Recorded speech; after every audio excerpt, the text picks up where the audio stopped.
beyond yoga. Miracles, wonders, clairaudience, clairvoyance. What are these? The greatest miracle is to realize self. All these are sidetracks. The realized man is above them. Leadbeater describes hundreds of former lives seen by clairvoyance. Of what use is this? Does it help him or others to know the self? What are these lies but body births? The true birth is in the self. You could be in England now, astrally, but will you be better off? You will not be a bit nearer realization. The sights and sounds which may appear during meditation should be regarded as distractions and temptations. None of them should be allowed to beguile the aspirant. Do the appearance of visions or the hearing of mystic sounds come after the concentrated mind is still in blank or before? They can come both before and after. The thing is to ignore them and to pay attention only to the self. The Maharshi has one unvarying attitude toward psychic visions to teach disciples. Even when his disciples come and report that they have seen his own picture appear to them, transfigured in brilliant light, he counsels them to put aside all form, to remember that what is thus seen is perishable. It has had an origin and must have an end.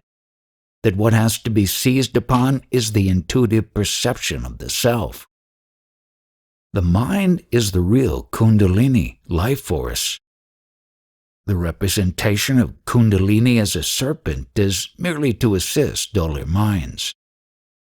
The forms of representation of chakras are also illusory. What good will cities' occult powers do? Suppose you exercise all these wonderful powers. You are desiring and trying to fulfill that desire. And when a fresh desire breaks out, you expend your energy and attention to that.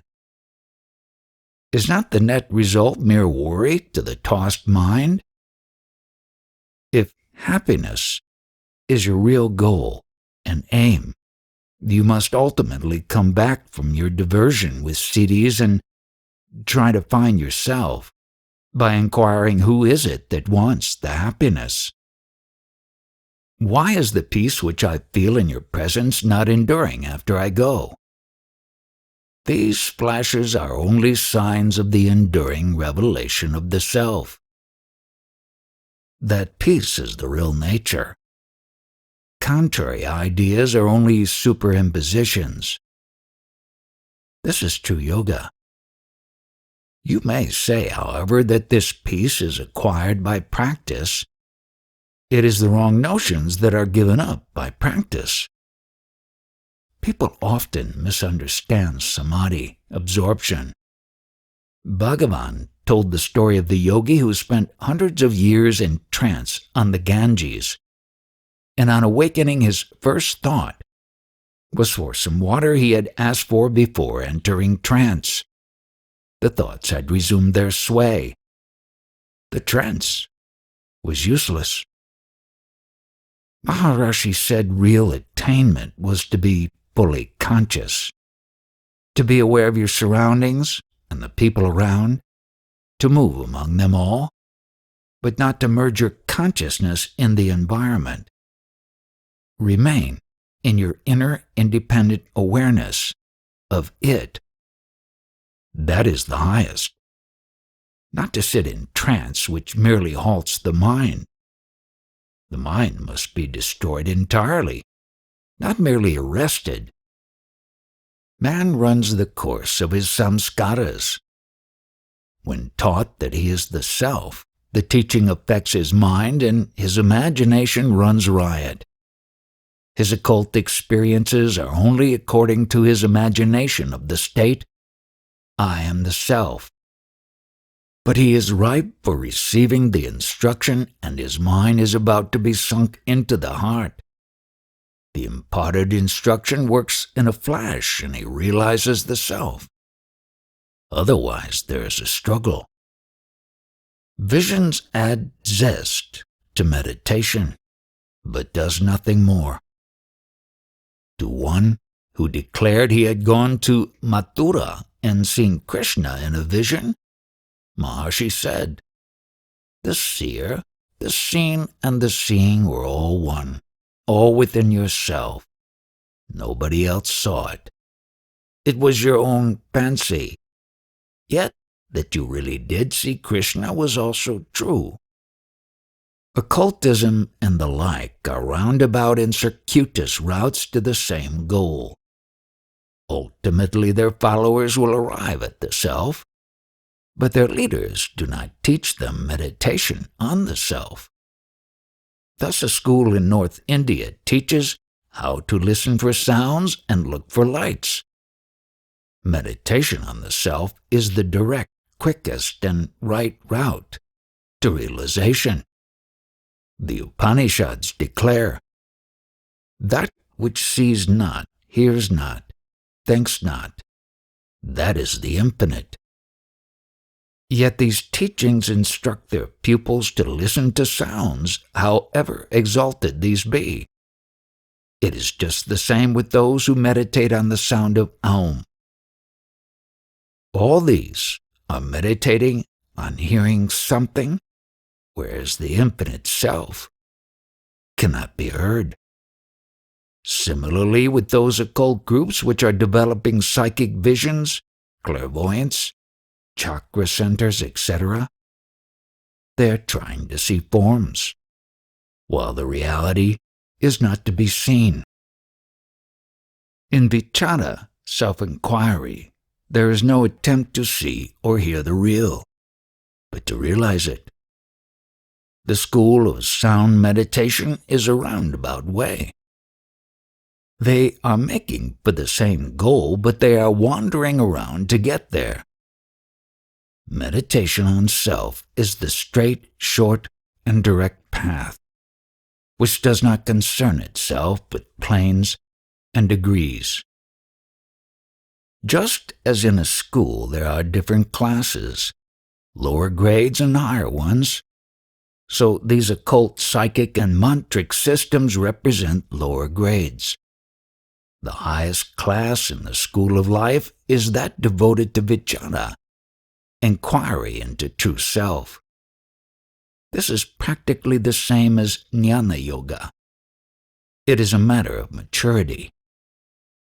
The main object or central teaching of systems like the Vedas, which give much consideration to cosmogony, is that Brahman is real, and that the world and all things are unreal. But all sorts of aspirants have to be appealed to, the dull and the sharp alike. To enable the dull to follow the central teaching, a graded cosmogony is given, viz., Brahman begetting Prakriti, primal nature, creatrix, whence Mahatattvam, intellect principle, followed thence the Tanmatras, the subtle essence of the 5 elements, the world, and the body in succession. But to the sharp intelligence of other aspirants, the Vedas say, it is by the self being clouded by avarana, or a covering of ignorance, this dreamlike, illusory, or phenomenal world appears. In reality, the self is not covered. It only appears to be covered to the eye of persons who are under the impression that they are the body. The theory of evolution, the philosophies of planes and degrees, the systems of spirit descending into matter and evolving back, the idea of the self developing towards perfection, all these things are for spiritually uncultured, materially minded people. They keep the mind tied to forms and objects. Therefore, they are false from the highest standpoint. But for advanced spiritually minded people, these thoughts are discarded. Similarly, certain esoteric schools talk of evolving selves. How can that be? The true self is infinite, formless, beyond time, and hence beyond evolution. It cannot grow to perfection because it is already perfect, free, boundless. But such systems are useful for beginners, for those who think, I am the body, or I am this person. These teachings are at the stage of kindergarten. They are half-truths. Advanced minds do not need them. Realize the whole truth that you are free now and be free. Forms which interfere with the main course or current of meditation should not be allowed to distract the mind. Bring yourself back into the self, the witness, unconcerned with such distractions. That is the only way to deal with such interruptions. Never forget yourself. Asana is not necessary for the jnani's way. He can practice in any place or posture. What if one meditates incessantly without actions? Try and see. The predispositions will not let you do it. Dhyana, unbroken meditation, comes only progressively with gradual weakening of vasanas, latent tendencies, by the Guru's grace. The intellect buddhi is the basis of the astral body, sukshma sarira. It is only an aggregate of certain factors. What else is the astral body? In fact, without the intellect, no kosa, sheath, is cognized. Who says that there are 5 kosas? Is it not the intellect itself? There is no kind of sorrow for one who leaves off seeing through his physical senses and begins to see everything as his own self. Further, this grief of the loss of his wife does not indicate real love. The love which one evinces towards external objects and forms is not the real love. Real love has always its abode in one's own self. There are beautiful colors in meditation. It is a pleasure to watch them. We can see God in them. They are all mental conceptions. The objects or feelings or thoughts, that is, all experiences in meditation, all are only mental conceptions. As regards those who have so-called nirvanic visions, it means there is a subject and objects. How can they exist in true nirvana, complete extinction, perfection, great peace? When Sudaresa Iyer, a local teacher, described yogic experiences, including visions of light, ringing of bells, etc., which he was having, Maharshi replied, "They come and they would pass away. Be only the witness. I myself had thousands of such experiences, but I had no one to go to and consult about them." Can we not see God in concrete visions? Yes, God is seen in the mind. The concrete form may be seen, still it is in the devotee's own mind. The form and appearance of the God manifestation are determined by the mentality of the devotee. But the finality is not that, for it still has the sense of duality. It is like a dream vision. After God is perceived, vichara, inquiry, commences. That ends in the realization of the self. Vichara is the final method. Did not Paul Brunton see you in London? Was it only a dream? Yes, he had the vision. Nevertheless, he saw me in his own mind. But did he not see this concrete form? Yes, but still it was in his mind. keeping God in your mind as everything around you becomes dhyana. This is the stage before realization, which is only in the self. Dhyana must precede it. Whether you do dhyana of God or self, it is immaterial. The goal is the same. Through poetry, music, etc., one sometimes experiences a sense of deep bliss. Will practice of this lead to a deeper samadhi and ultimately to the full vision of the real? There is happiness at agreeable sights. It is the happiness inherent in the self. That happiness is not alien and afar. You are diving into the pure self on occasions which you consider pleasurable. That diving results in self-existent bliss. But the association of ideas is responsible for foisting this bliss on other things or happenings. In fact, it is within you. On these occasions you are plunging into the self, though unconsciously. If you do so consciously, you call it realization. I want you to dive consciously into the self, i.e., into the heart. The querent does not agree with me. He asked how to realize the self, and when I told him, he was not satisfied, because I gave him the simple truth. He wants something unusual and unnecessary. So the best thing for me is to keep silence. Let him try his own methods. Saint Teresa and others saw the image of Madonna animated. It was external. Others see the images of their devotion floating in their mental sight. This is internal. Is there any difference in degree in these two cases? Both indicate that the person has strongly developed meditation. Both are good and progressive. There is no difference in degree. The one had a conception of divinity and draws forth mental images and feels them. The other had the conception of divinity in the image and feels it in the image.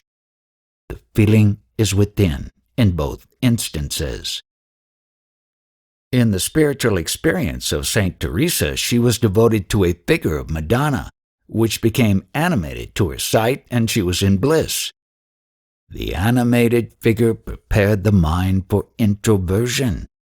There is a process of concentration of mind on one's own shadow, which in due course becomes animated and answers questions put to it.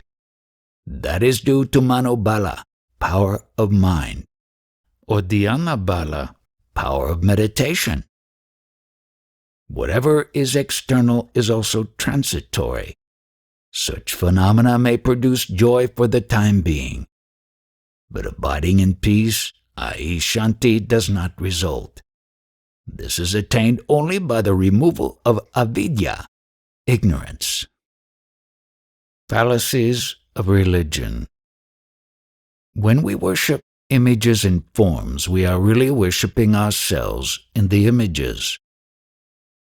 Do Vishnu, Shiva, etc. exist? Individual human souls are not the only beings known. But instead of pursuing inquiry in this direction, why not inquire into yourself? To whom do these ideas arise? Scriptures say God created you, but do you see God or anything else in your sleep? If God be real, why does he not shine in your sleep also? You are always. Now you are the same as you were in sleep. You are not different now from that one in sleep. Soul and God are only mental conceptions. Do you think of God in sleep?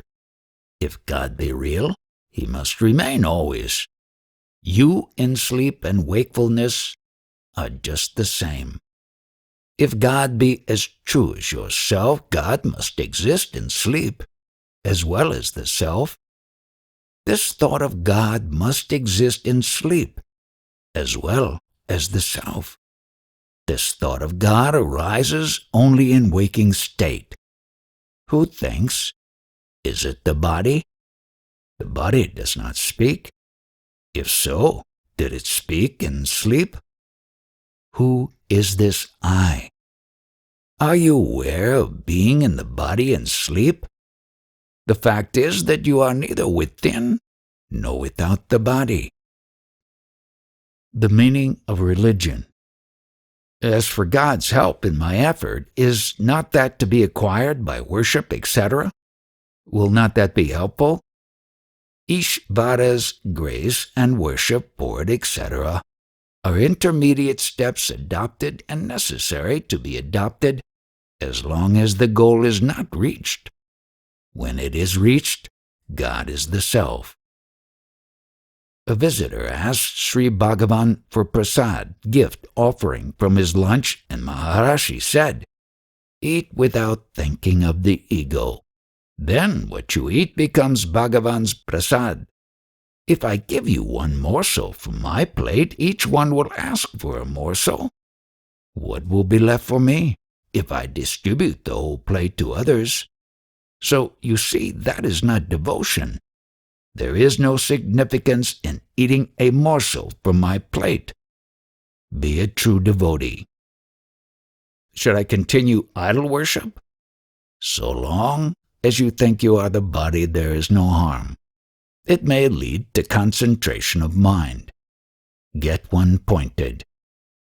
Is there a separate being, Ishvara, who is the rewarder of virtue and punisher of sins? Is there a God? Yes. Does Ishvara have an end? Does Ishvara get involved in pralaya, period of repose or dissolution? Pralaya is the soul held by Maya. If you can, with all your defects and limitations, rise by jnana into the realization of self, and above all, pralaya and samsara, is it not reasonable to expect that Ishvara, who is infinitely more intelligent than you, is above and beyond pralaya? Enlighten yourself by realizing yourself.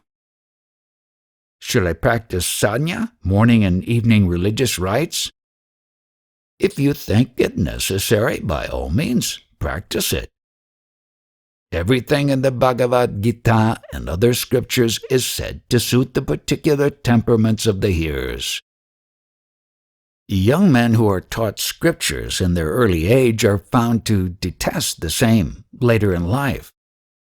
The revulsion of feeling is not due to age, but due to misunderstanding.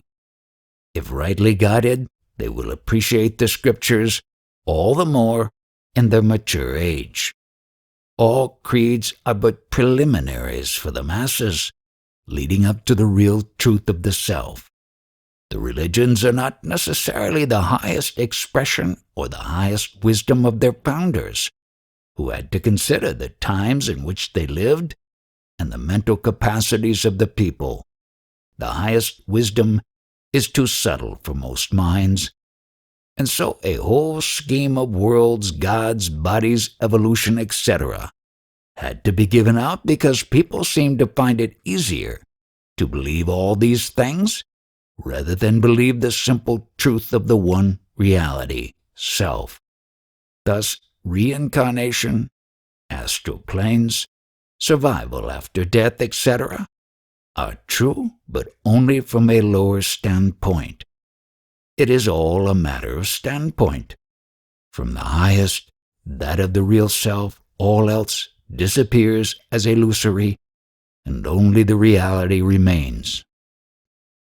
It is true that subtle astral bodies exist because in order to function in the dream world, a body is necessary for that world, but it too is real only on its own plane, whereas the one self is always real, always and eternally existent, whether we are aware of it or not. Hence it is better to seek that because the other self-bodies are only conditionally real. An ordinary Christian is only satisfied when told God is in some far-off heaven, not to be reached by us unaided, that Christ alone has known him and he alone can save us. Hence, when told the simple truth that the kingdom of heaven is within you, he is not satisfied and will read far-fetched meanings in the statement. Mature minds alone can grasp the simple truth in all its nakedness. What of idols? They have a deep significance. Their worship is a method for concentration of mind. The mind is wont to move externally. It must be checked and turn within. Its habit is to dwell on names and forms, for all external objects possess names and forms. Such names and forms are made symbolic of mental conceptions in order to divert within itself the mind from external objects and make it dwell within itself. The idols, mantras, sacred syllables, rites, etc., are all meant to give food to mind in its inward course, so that it may become capable of being concentrated, after which alone the supreme state can be reached. Ishvara has individuality in mind and body, which are perishable, but at the same time he has also the transcendental consciousness and liberation inwardly. Ishvara, personal God or supreme creator of the universe, does exist. This is true only from the relative standpoint for those who have not realized ultimate truth and who believe in reality of individual souls. From the absolute standpoint, the sage cannot accept any other existence other than the impersonal self, one and formless. Ishvara has a physical body, a form and name, but it is not so gross as this material body. It can be seen in visions, in the form created by the devotee. The form and name of God are many and various, changing with the religions. His essence is the same as ours, the real self being only one and without form. Hence the forms he assumes are only creations or appearances. Ishvara is immanent in every person and every material object throughout the universe. The totality of all things and beings constitutes God. There is a power out of which a small fraction has become all this universe, and the remainder is in reserve. But this reserve power plus the manifested power as material world together constitute Ishvara. To worship this Creator, man must understand God's nature and man's relation to it. All moral conduct, all rational thought, is the right worship of this God. Even the Western skeptic who does his limited best to understand God is performing right worship. The real source is not this relative God, but it can be reached through this type of worship.